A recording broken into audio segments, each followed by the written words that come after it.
વડગામના ધારાસભ્ય જિગ્નેશ મેવાણીના ગઢમાં આજ રોજ હર્ષ સંઘવીની દહાડ જોવા મળી। વડગામથી હર્ષ સંઘવીએ મેવાણીને જડબાતોડ જવાબ આપ્યો છે। આડકતરી રીતે તેમને નામ લીધા વિના જ પ્રહારો કર્યા છે। સરકારી પુસ્તકાલયનું લોકાર્પણનું કાર્યક્રમ હતું, જ્યાં હર્ષ સંઘવીએ નિવેદન આપ્યું છે। આ સાથે જ તેમણે કહ્યું છે કે આ પુસ્તકાલયથી આઈપીએસ ડીવાયએસપી અધિકારીઓ બનશે। હું તમારો ગુસ્સો સમજી શકું છું,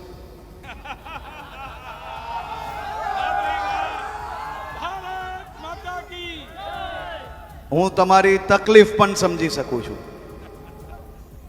પરંતુ આપણે સૌ સાથે મળીને ક્યારેય કોઈ પ્રકારના આક્રોશ આવવાની જરૂર નથી।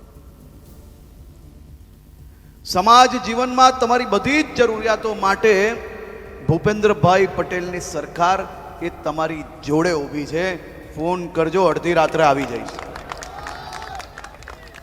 ગુજરાતના દૂષણોની સામે લડું છું ને લડતો રહીશ।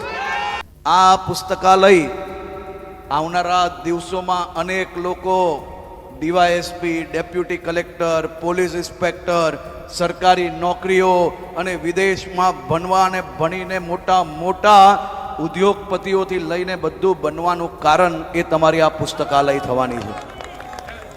વડગામના સરકારી તાલુકા પુસ્તકાલયનું લોકાર્પણ પ્રસંગે મારે જ્યારે અહીંયા આવવાનું થયું અને આ વડગામની 18 વર્ણો ભેગી થઈ, બધા જ સમાજના આગેવાનોથી લઈને યુવાનો, આપ સૌના ચહેરા ઉપર જે ખુશી હતી અને જે વિશ્વાસ હતો, આ જ વિશ્વાસથી હું ગુજરાતના દૂષણોની સામે લડું છું ને લડતો રહીશ।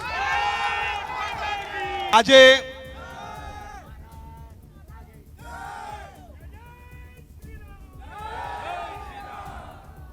વડગામ તાલુકા માટે આજે આપ જોઈ શકો છો, આ અદ્યતન પુસ્તકાલય એ માત્ર ને માત્ર તમારા બાળકોનું ભવિષ્ય ઉજ્જવલ કરવા માટે આજે લોકાર્પણ કરવામાં આવ્યું છે। આ કોઈની માંગણીથી બનાવવામાં નથી આવ્યું। રાજ્ય સરકાર જે તમારી છે,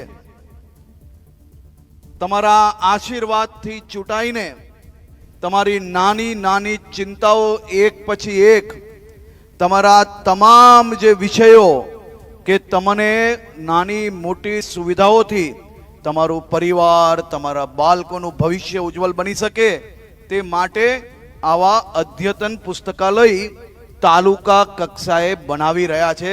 અને આજે જે પુસ્તકાલય આપ જોઈ શકો છો અહીંયા, આમાં બાળકીઓ માટે તદ્દન અલગ વ્યવસ્થાઓ ઊભી કરવામાં આવી છે। આજના જમાનામાં કોમ્પ્યુટર, ઇન્ટરનેટથી જે પુસ્તકો વાંચવાની હોય તેની વ્યવસ્થાઓ અલગ ઊભી કરવામાં આવી છે।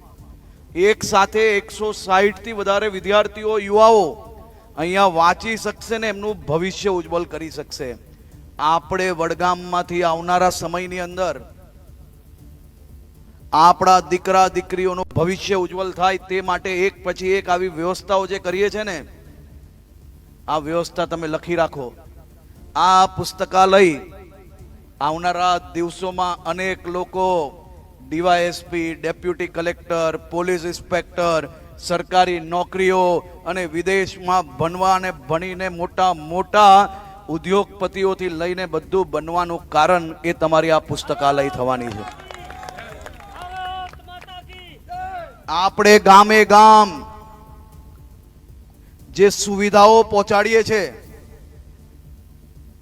એ સુવિધાઓ આપણું પરિવાર અને આપણા એરિયાના ક્ષેત્રના નાના નાના બાળકો અને યુવાનો એમનું ભવિષ્ય ઉજ્જવલ થાય તે માટે આપણે સૌ સાથે મળીને કામ કરીએ છીએ।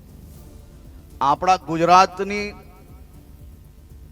આજે દેશનું નંબર 1 રાજ્ય બન્યું, એ નંબર 1 રાજ્ય બનાવવા માટે તમે અહીંયા ઉભેલા સૌ લોકોએ રાત દિવસ કાલી મજૂરી કરી છે।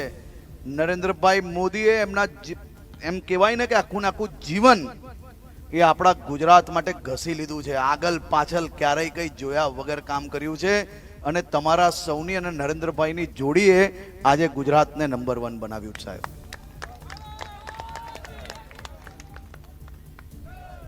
હું તમારો ગુસ્સો સમજી શકું છું.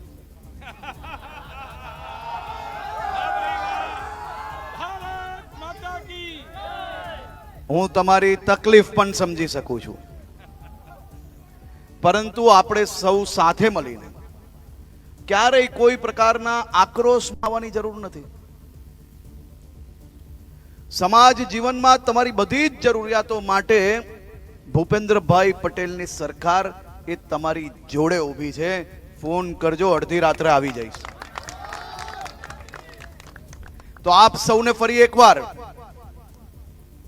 બધા જ સમાજના આગેવાનો, મારા બધા જ યુવાન મિત્રો, મારી માતાઓ, બહેનો, તમને સૌને આ પ્રેમ બદલ, આ લાગણી બદલ અને આ આવકાર બદલ આ તમારો દીકરો 2 હાથ જોડીને વંદન કરીને આપનો આભાર માનવા માંગે છે. બોલો ભારત માતા કી, ભારત માતા કી.